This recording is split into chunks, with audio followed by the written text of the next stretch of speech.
so much for joining us, and we begin tonight with what has been yet another busy week for the Trump administration. Basically, the Sharknado of administrations, in that they are spinning out of control, destroying everything in their path, and will almost certainly eventually hire Tara Reid. But this week has been dominated by the continuing fallout of last week's FBI raid on Michael Cohen. And while no charges have been brought against him yet, there is already one question on people's lips. Will President Donald Trump's personal lawyer flip? There's this question of will he flip? Is Cohen going to flip? Will Michael Cohen flip? Will the fixer flip? He is almost certainly going to flip on Donald Trump. Has he flipped already? What will cause him to flip? What has he been up to? Now, you'll notice there that everyone just skips the question, does Trump have something to hide? And goes straight to, will this guy hide it for him? Which does actually make sense, because at this point, the only genuinely surprising headline would be, bombshell, Trump did totally normal and legal stuff for 40 years. And while the president insists that Cohen won't flip, some of those closest to Trump, like one of his other longtime lawyers, Jay Goldberg, see it very differently. And the reason I know this is he articulated those concerns on television in the creepiest possible way. Well, he's of a type that I've recognized in the past as one not suited to stand up to the rigors of jail life. I think in many ways, and it's difficult to say this, prison has a racial overtone. And a person like Michael doesn't see himself walking down Broadway while people are clamoring, you're going to be my wife. What? You know, I'm not remotely surprised that Donald Trump hired him as his lawyer, because it takes a questionable lawyer to make a prison rape joke. It takes a Donald Trump lawyer to somehow turn that prison rape joke racist. Because he's essentially implying there that Michael Cohen is potentially fine with being sexually assaulted were it not for the unfortunate racial overtones there. But let's put all that aside and instead focus on a lesser-known member of the Trump circus, Ryan Zinke, the Secretary of the Interior, a man doing a job that Trump definitely fully understands. I have to really talk about a very special guy that I made Secretary of the Interior. Does he know the Interior? He knows it. He loves it. He loves seeing it and writing on it. What the fuck are you talking about? You sound less like a president trying to introduce a member of his cabinet and more like a guy at a yard sale trying to sell a couch that he definitely fucked. Oh, do I know this couch? I love this couch. I love seeing it and riding on it. And you know what? I just decided she's not for sale. Leave us alone. Get out of here. Give us some privacy.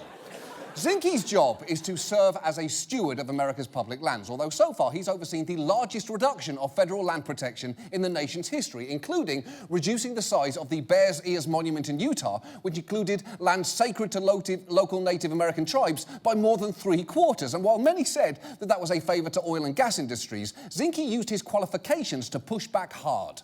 I'm a geologist. I can assure you that oil and gas in Bears Ears was not part of my decision matrix.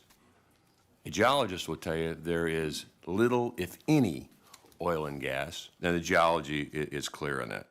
Now, you might have caught Zinke there mentioning that he was a geologist. It's something that he suggested at least 40 times in public, including under oath before Congress, which makes it a little awkward that this week it emerged that Ryan Zinke is not, in fact, a geologist. He has never been a geologist. What he did do was major in geology in college, which does not make you a geologist. All it does is qualify you to watch the movie San Andreas and whisper to your friend, it wouldn't happen like that. And Zinke actually has a pattern of inflating the importance of past glories, no matter how insignificant. For example, when he ran for Congress, he boasted about this. I was a high school president, and we went undefeated our senior year in football. Won the state championship. America. What was that? It would have made just as much sense if he'd said, I weighed 6.5 pounds when I was born, and I once ate a quesadilla burger at Applebee's, Bolivia.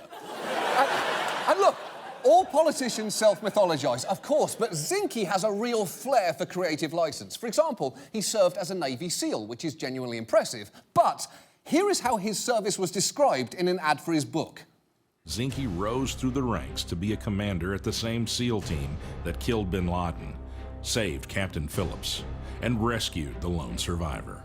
Now, To be clear, Zinke retired as a member of that SEAL team 10 years before it saved Captain Phillips and 12 years before it killed bin Laden. But Zinke has actively blurred those lines. He once sent out this congressional campaign fundraising email citing his time as a SEAL with the subject line, "Who killed Osama bin Laden?" Which is only a fair title if the email goes on to say, "Definitely not me. You must be thinking of someone else, but he sounds great and you should probably vote for that guy for Congress." Now, Zinke, it turns out, may well be an extremely weird man. For instance, since becoming Secretary of the Interior, he's had his own special flag fly outside the headquarters whenever he's in the building, which seems unnecessary, because that's something the Queen does. He's also commissioned his own commemorative coins with his name on them to give to staff and visitors. And why would they want one of those? Who wants a Zinke buck? I believe the current exchange rate for them is, "Here, take it, I don't want it, the guy's not even a geologist." And just last year, watch what happened at a campaign rally for a Montana candidate when Karen Pence had the unfortunate luck to be standing next to Zinke when the music started.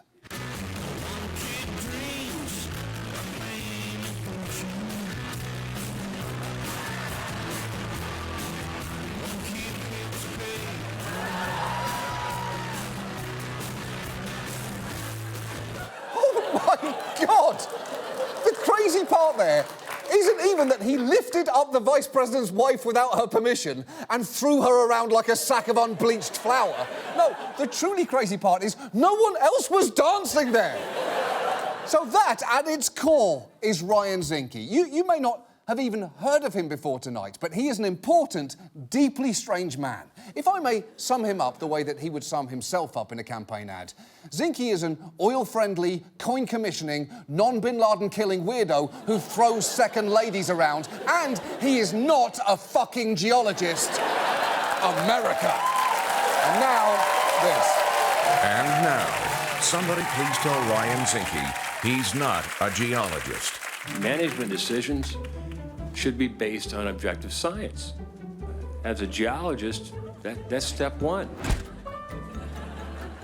From a point of view of a geologist, from a geologist point of view, as a geologist, I'm a former geologist. I'm a former geologist. I'm a former geologist. That's the question I asked. And I'm a geologist. I'm a geologist. I'm a geologist. I'm a geologist. I'm a geologist. Moving on.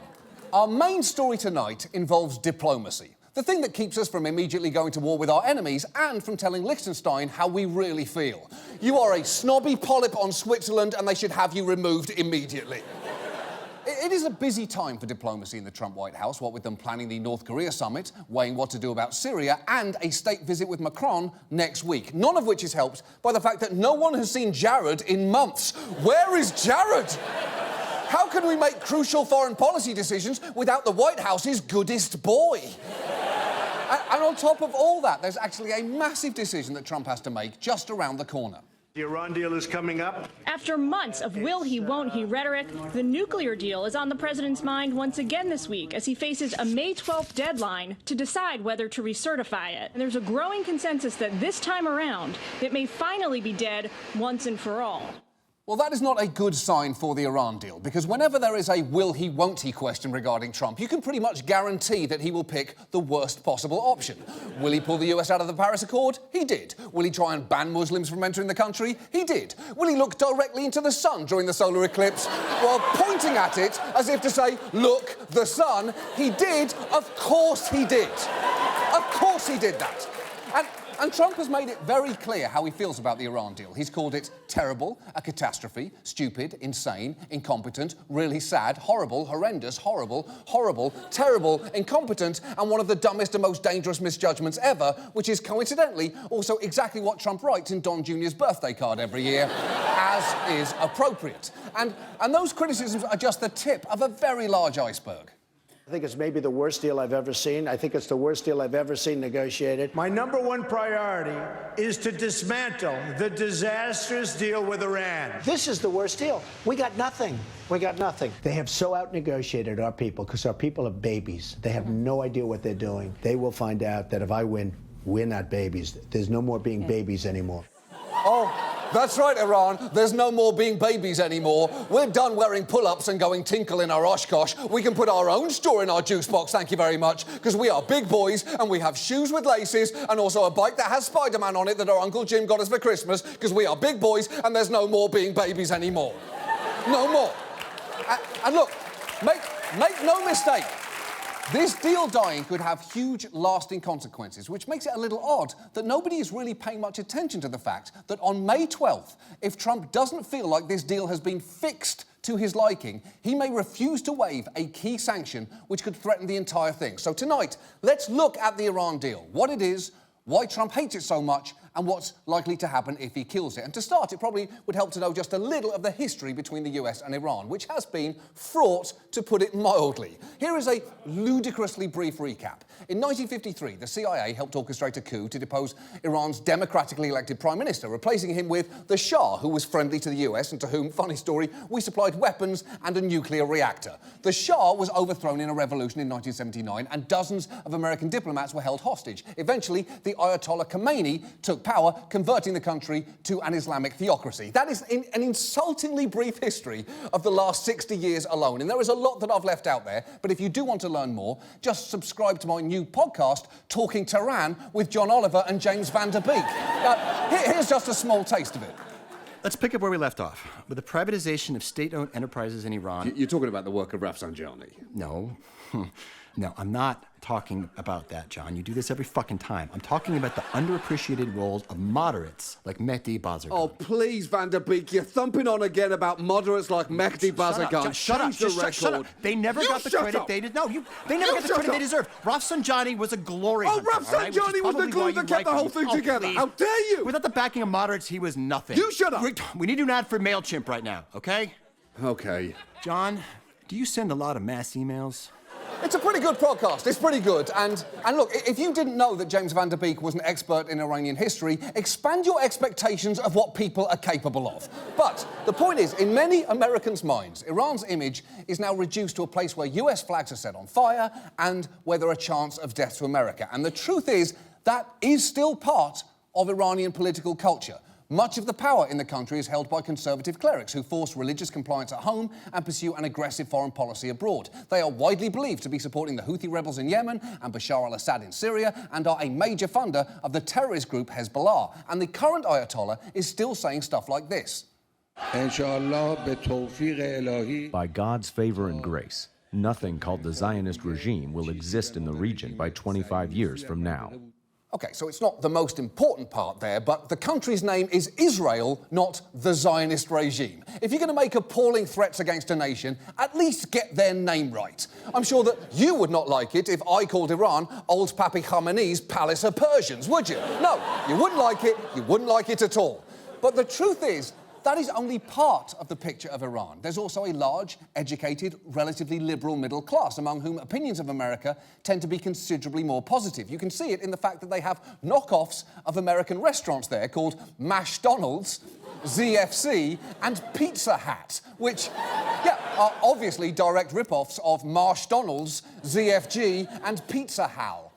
And Iran's current president, Hassan Rouhani, is relatively moderate by Iranian standards, even going so far as to tweet a few years back, "I wish all Jews, especially Iranian Jews, a blessed Rosh Hashanah." And when an Iranian leader begins a statement with the words, "I wish all Jews," and actually sticks the landing, you kind of have to hand it to him there. And pro-Western views are particularly pronounced among young people born after the revolution. In fact, a few years back, Thrasher magazine, my favourite skateboard magazine, did a story on Iranian skateboarding culture, which has thrived despite one considerable obstacle. Iran is under sanctions right now, and it's really hard for them to import anything from the West. This kind of put the skaters in a position where they were actually forced to figure out a way to make their own boards. We saw one kid skating a board made of solid steel, which was kind of crazy. It's an Iranian skateboard and it's made of metal. Solid. This is gonna last forever. Sick deck, brah. Although if it was me, I'd double up on the grip tape on my top sheet so I don't slam when I go sketchy on a nose grind. I do hope you enjoyed that joke, because it took one of my writers 50 fucking minutes on the skateboarding Wikipedia page to research it. But that's true. But look, those sanctions are actually one of the reasons that the Iran deal happened in the first place. Because after the international community discovered that Iran was secretly building up a nuclear program, it was understandably concerned and imposed crippling sanctions affecting every part of Iran's economy, from oil to plane parts to banking and investment. One key motivator in Iran coming to the table to negotiate was relaxing some of those sanctions. And they got that. All the partners in this deal, the US, Britain, France, Germany, the EU, Russia and China agreed to lift specific sanctions on Iran. So that's what Iran got out of this deal. I guess the question is, what did we get? And the answer to that is quite a lot. It requires Iran not to enrich uranium to weapons grade for 15 years, to reduce its number of operating nuclear centrifuges from 19,000 to just over 5,000, and to increase the time it would take to make a bomb from a few months to a year. It's true. And those were big concessions from Iran. The deal required them to reduce their stockpile of uranium by 98% and mandated that they would not enrich uranium above 3.67%, which is significantly lower than the 90% needed for weapons. And trying to make a bomb at under 4% enrichment is like trying to get drunk off a single can of PBR. You can't. It cannot be done. There's no fucking way to do it. Not unless you're a gerbil, and even then, only if you're drinking on an empty stomach. And look, that's not all. The deal also had strict conditions for monitoring and verification to make sure that they were in compliance. And if they weren't, we could snap those sanctions back. It was a pretty good deal. And yet, many felt it was too generous to Iran. Benjamin Netanyahu called it a bad mistake of historic proportions. And here in the US, there was hard opposition with ads like this. Hey, bud, how are you? Good. How was your day? Good. Hey, sweetheart. Starving. Yeah, this smells so delicious. Thank you, that's awesome. How was your day?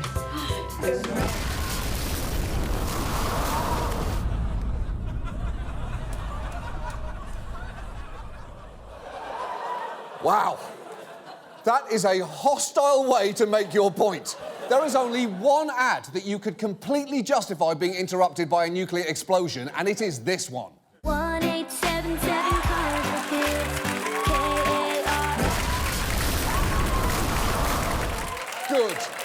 Good. I'm glad those children are dead. But for all the talk over here about Iran getting everything they wanted, you should know that Iranian hardliners were furious, arguing that they had given up way too much. Iran's lead negotiator was this guy, Javad Zarif, and some chilling cell phone footage emerged of him being confronted by a member of the Iranian parliament. And just listen to what was said to him.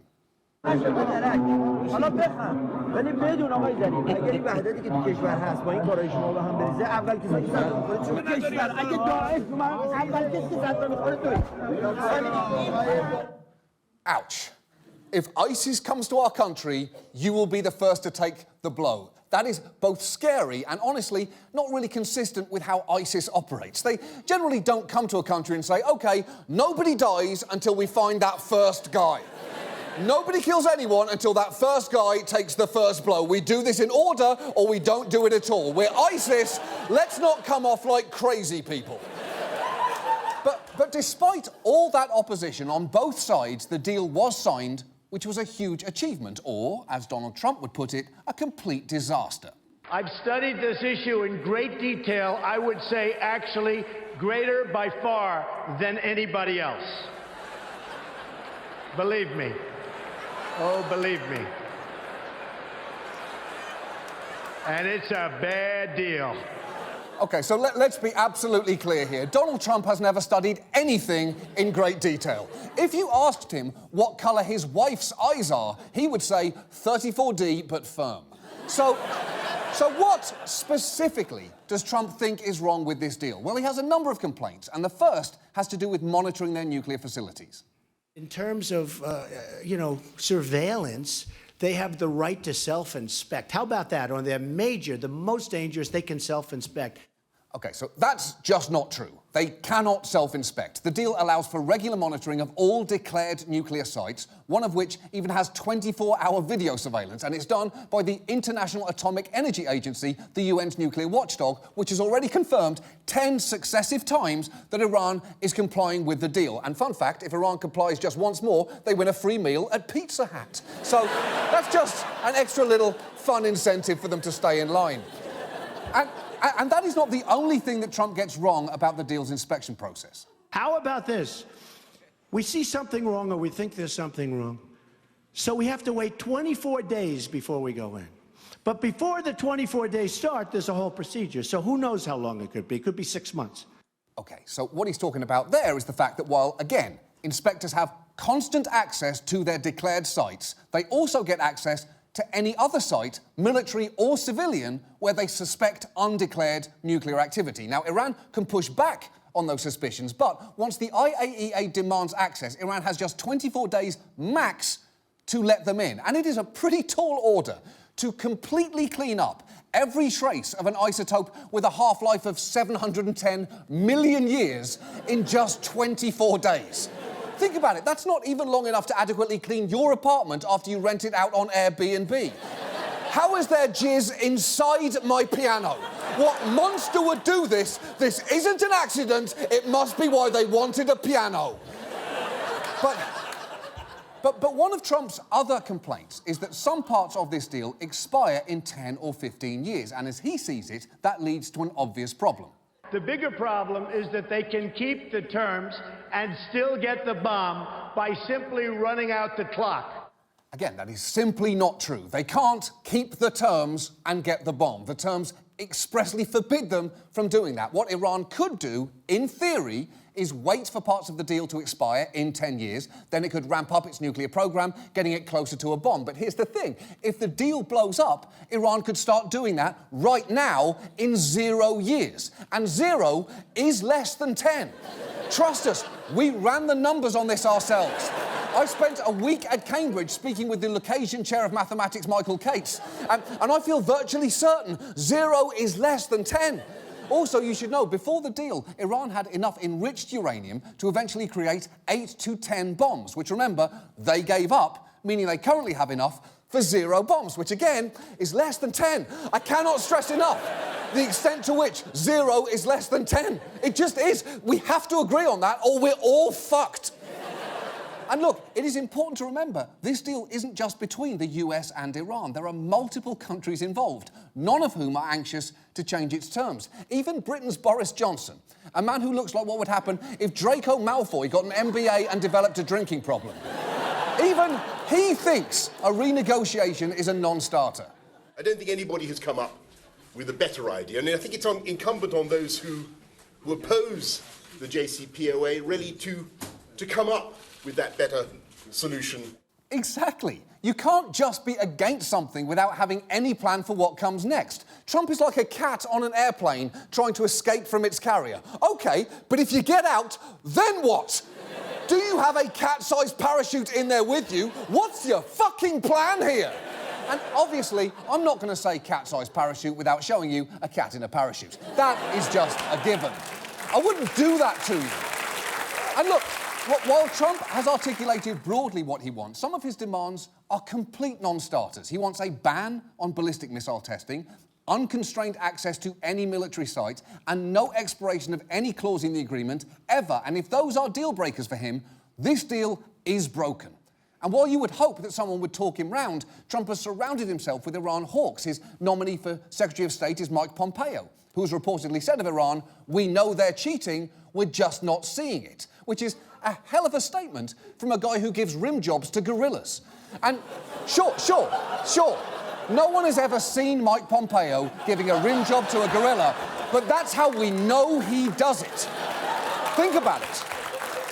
And even more worrisome is John Bolton, his new national security advisor. Bolton is a far-right conservative who Donald Trump had originally considered for the job in 2016, but reportedly hesitated because of his walrus-style mustache.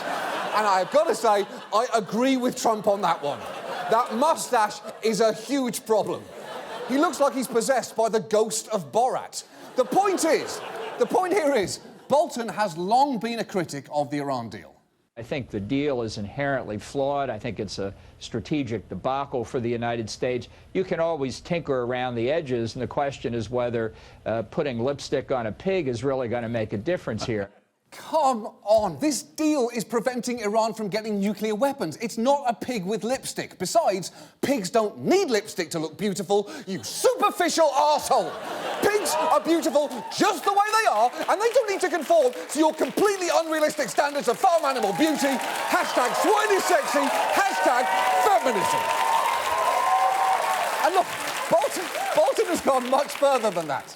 Remember that ad with the exploding family? His group made that ad. And if you're wondering, well, what's his alternative to an Iran deal? It can't be war with Iran, can it? Well, just watch this speech that he gave to a group of Iranian dissidents in Paris last year.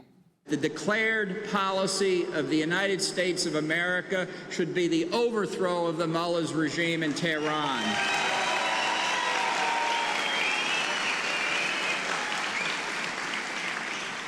The behavior and the objectives of the regime are not going to change, and therefore the only solution is to change the regime itself.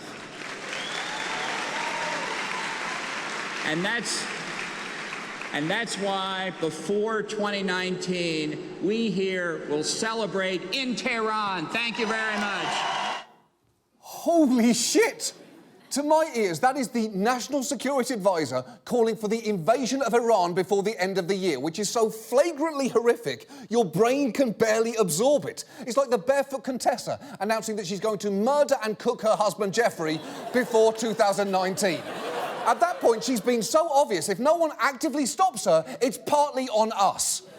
So look, unless Congress or our European allies figure out something they can sell to Trump as a fix, it seems that Trump is going to reimpose sanctions on May 12th. And if he does that, this deal could collapse. And the damage of that would be long-term and potentially irreversible. Just set aside the fact that you would alienate a whole generation of younger Iranians who support this deal. Just think about what this would do to America's credibility. Why would North Korea consider signing a nuclear agreement with us if we just broke the agreement we signed only 3 years ago with Iran? And if this deal dies and Iran resumes its nuclear weapons program, it could then start a nuclear arms race in the Middle East. And the problem here is, I can't offer you much hope. There is not really a write your congressman solution to this. We could be in serious trouble because two of Trump's top advisors are, like him, dead set against this deal. And they're getting backup from Sean Hannity, who show the president watches so much, advisors refer to him as the shadow chief of staff. Hannity hates this deal too. So there is not really a way for us to get a moderating voice into this conversation, short of buying time on Hannity's show this week and running an ad like this. Dad! Hey, bud, how are you? Good. How's your day? Good. Hey. Hey, Dad. Hey, dinner is ready. Starving. It's delicious. Hey there, Donald. I'm sorry to interrupt your supper. I'm a cowboy, don't like pain when I calf, and I'm here to tell you the Iran deal may not be perfect, but it helps restrict Iran's ability to start making a bomb for at least 10 years. You blow up the deal, and that turns into 0 years. And if I've learned one thing from all these years of cowboying and calfing, it's that 0 is way less than 10. That's correct. Also, you really want to listen to a guy with a mustache like this? Don't do it, Donald. Don't do it. Hey, does anyone smell gas? Oh my God, the stove.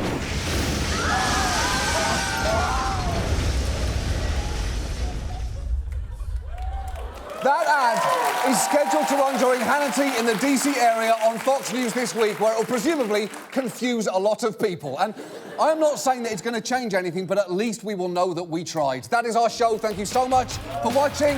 Good night.